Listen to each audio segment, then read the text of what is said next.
दोस्तों, इस बूढ़ी अभिनेत्री को आप सभी जानते हो। इन्हें व्यक्तिगत रूप से इज्जत देने का मेरा या किसी का कोई इरादा तो नहीं होता, लेकिन भारतीय संस्कृति कहती है कि आपसे बड़े चाहे जैसे भी हो, मान सम्मान कीजिए। इसलिए हमारी मजबूरी बन जाती है इस नशेड़ी बहू की सास जया बच्चन जी को सम्मान देने की।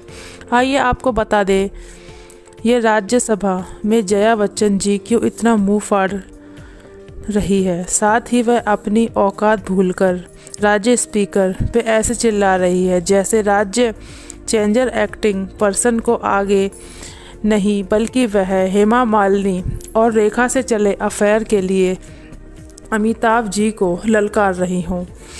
आखिर यह जया बच्चन को हो क्या रहा है? वह इतना चिल्लाकर शराब देकर साबित क्या करना चाह रही थी? इस गलत बयानबाजी के बाद जया बच्चन जनता के सामने बुरी तरह ट्रोल हो रही हैं। सारी की सारी एक्ट्रेसेस हो या फिर एक्टर हो या फिर हीरो हीरोइंस हो या सीरियल के मेकर्स हो या फिर आम जनता हो, सभी उनको बुरी तरीके से ट्रोल कर रही है। ट्रोलिंग के मामले में सबसे बड़ी खबर निकल के आई है कंगना जी की। जी हाँ दोस्तों, कंगना जी ने जया बच्चन को झाड़ू लगाते हुए कहा कि इस बुढ़िया को बिल्कुल भी शर्म नहीं आती है। इस बुढ़ापे में भी इन्होंने अमिताभ जी की नाक कटवा दी। दोस्तों, ऐश्वर्या राय से 2005 में फर्जी कंपनी चलाने और घोटाला करने के चलते इन दिनों जमकर पूछताछ हो रही है। उन्हीं पर टैक्स चोरी का गंभीर आरोप लगा है।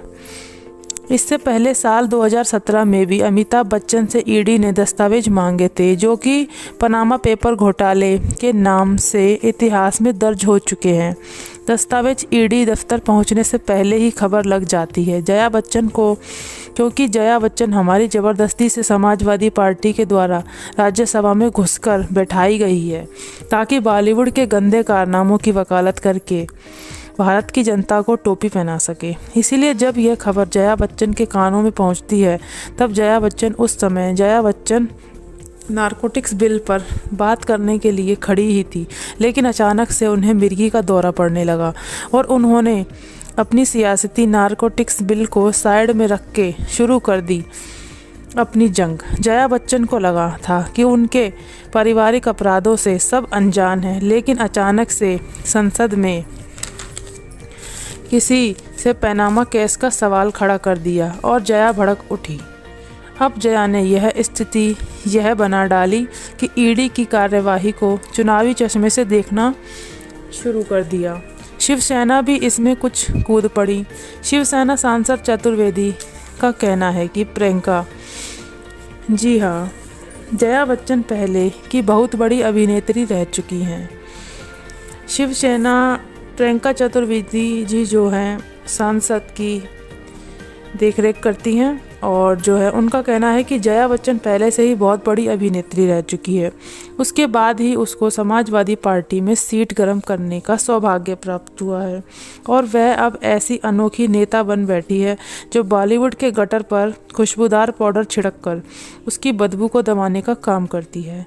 इसलिए उनको ईडी ने सम्मान भेजा था।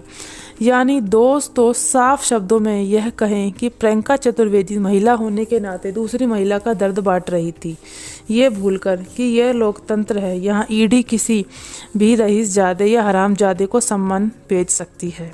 बस इसी मुद्दे को लेकर राज्यसभा में पागल आई हुई चालाक लोमड़ी की तरह गली गल जैसी हरकतें कर डाली, जहाँ वो बार बार यही कह रही थी कि भाजपा के बुरे दिन आने वाले हैं। मैं जहर उगलने वाली नागिन तुम्हें श्राप देती हूँ। जी हाँ, जया बच्चन अपने गुस्से को लेकर बहुत ज़्यादा ट्रोल हो रही हैं।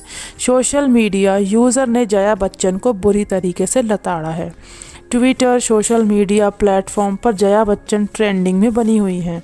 यूजर अपना अपना पक्ष रख रहे हैं। जया बच्चन के गुस्से को ऐश्वर्या संग ईडी की पूछताछ से जोड़कर देखा जा रहा है। सभी लोग यह अनुमान लगा रहे हैं कि जया बच्चन ऐश्वर्या से हुई पूछताछ से बौखलाई हुई हैं। जया बच्चन ने भारत की जनता ने आपको राज्यसभा में समाज की समस्याओं और मुद्दों को हल करने के लिए चुना है, ना कि आपके पारिवारिक मामलों को सुलझाने के लिए। जया बच्चन कलयुग की ग्रहश्री दुर्वा हंस से कम नहीं है। मैडम अगर इतनी ही दमदार और ईमानदार तो विदेशों में पैसा क्यों रखती हो। जी हाँ दोस्तों, सभी लोगों ने उनको ट्रोल करते हुए ये सवाल भी दागा है। आर्थिक श्राप से कुछ नहीं होगा। भ्रष्टाचार में गर्दन तक डूबे हुई बेईमानी को तो कभी श्राप नहीं दिया। हमारी बॉलीवुड की जो जनता है वो सब उनको अपने तरीके से ट्रोल कर रही है और उन पर सवाल दाग रही है। जी हाँ, बॉलीवुड भांडी ने, क्योंकि बॉलीवुड में जो गंदगी फैलाई हुई है वो इसको नज़र नहीं आती। ये बॉलीवुड की जो भांडी है इसको ये बिल्कुल भी नज़र नहीं आता है कि इसने अपनी आंखों पर पट्टी बांध रखी है और काला धन जो है वो विदेशों में जमा कर रखा है। इसी तरीके से दोस्तों बहुत बुरी तरीके से जया जी को लोगों ने ट्रोल भी किया। उसके साथ साथ कंगना ने तो उनको इतना बुरा भला कह दिया, जिसके बाद उन्होंने भी जवाब देते हुए बहुत कुछ उल्टा सीधा बोल दिया। इसके बाद अब आगे देखिए क्या होता है। आगे की पूछताछ में हो सकता है कि अमिताभ बच्चन को जेल भी हो सकती है। तो हमारी ऐसे ही अपडेट पाने के लिए कृपया हमारे चैनल को सब्सक्राइब कर दें और मेरी वीडियो पसंद आई हो तो उसको लाइक कर दें।